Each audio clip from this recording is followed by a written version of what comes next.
অসমৰ গুৰুজনাৰ অপূৰ্ব সৃষ্টি থিয়নাম।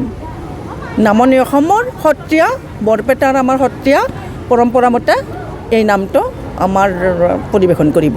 কিমান মানুহ ৫,০০০ মহিলাৰ দ্বাৰাই আমাৰ এই অনুষ্ঠান।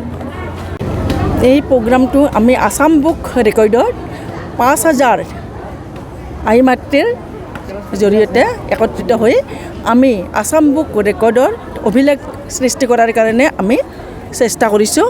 আৰু এই অনুষ্ঠানটো আমাৰ ১০ আগষ্টত ৰাস মহোৎসৱ সমিতিৰ উদ্যোগত ৰাস মন্দিৰ প্ৰাংগণত হাউলিত অনুষ্ঠিত কৰা হ'ব। এইটো আমাৰ হাউলি ৰাস মহোৎসৱ উদ্যোগত এইটো ৫,০০০ মহিলাই থিয়নাম গাব। আমাৰ যি নামনি অসমত থিয়নাম বুলি ক'লে নামনি অসমক জানে, আৰু বিশেষভাৱে চাপৰ গোৱালপাৰা ধুবুৰী ইফালত থিয়নাম বিশেষভাৱে প্ৰচলন হৈ আছে। গতিকে এই মহিলাখিনি আমাৰ কোনো স্থান নাপায়, কোনো মঞ্চ নাপায়। আমি এটা তেওঁলোকৰ উদ্দেশ্যে, তেওঁলোকক এটা মঞ্চ দিয়াৰ উদ্দেশ্যে আমি আমাৰ ৰাস উদ্যোগে বৰপেটা হাউলি এইটো মানে দায়িত্ব লৈছে আৰু আমাক কৰাতে জড়িত কৰিছে। মোৰ নাম নকুল দাস আৰু আমাৰ লগত আছে টুটু প্ৰকাশ দাস। তেওঁক সুন্দৰদিয়া সত্ৰৰে আমি নামখিনি যিখিনি পাৰোঁ আমি তেওঁলোকক আমি শিকাই দিছোঁ। এই নাম ভাগিটো আমাৰ প্ৰহ্লাদে প্ৰথমতে নাম গাইছিল।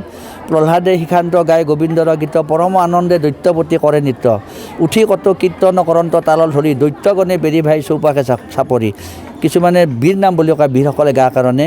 কিন্তু এই নাম আমাৰ বৰপেটাৰ বিশেষ কৰি ঘোষা কীৰ্তন ওজাপালিৰ আধাৰতে বৰপেটাত এইটো পৰম সৃষ্টি আৰু তাৰে পৰাই আমি আজি গোটেই অসমতে থিয়া নামটো প্ৰচলন হৈ আছে আৰু আমি এটা সুৰৰ এটা লয়ত আমি চতুৰ্বিং অৱতাৰ যিটো থিয় নাম জয় হৰি গোবিন্দ এইটো এটা নাম নে আমি গোৱাৰ কাৰণে সকলোৱে আমি ইয়াতে একত্ৰিত হৈছোঁ আজি ইয়াতে চাপৰত আহিছোঁ যোৱাকালি আমি গৈছিলোঁ গুৱাহাটী মহানগৰীত আৰু অহাকালি আছে আমাৰ এই হৰিচিঙা আৰু বৰংগাজুলি সত্ৰত এনে প্ৰস্তুতি চলি আছোঁ এইলোকে হাউলিত যাই আখৰা কৰাটো অসুবিধা এওঁলোকৰ খৰচৰ কথা আছে আমি নিজাববীয়াকৈ খৰচ কৰি আমি এওঁলোকক আমি শিকোৱাৰ কাৰণে বা সহায় কৰাৰ কাৰণে আমি ইয়াতে আহিছোঁ আৰু আপোনালোকৰ চেনেলৰ জৰিয়তে সকলোকে আমি 10 তাৰিখৰ দিনা আমন্ত্ৰণ জনাইছোঁ সকলোৱে আপোনালোকেও যাব আপোনালোকে প্ৰচাৰ কৰিলে এইটো আমাৰ নামনি অসমৰ থিয়া নামটো যাতে সকলোৱে বুজি পায় এতিয়া দিহানাম বুলি ক'লেই উজনিক বুজি পায় আমাৰ দিহানামৰ প্ৰচলন হৈ থাকে থিয়া নামৰ এনেকুৱা নাছিল গতিকে আইসকলক আমি একত্ৰিত কৰাৰ কাৰণে আমি 10 তাৰিখে এইটো যোজা কৰা হৈছে আপোনালোকৰ আটাইকে আমি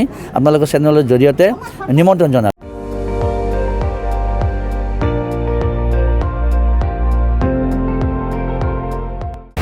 আপুনি চাই আছে ND24 সৰ্বশ্ৰেষ্ঠ নহয় সৰ্বোত্তমৰ দৌৰ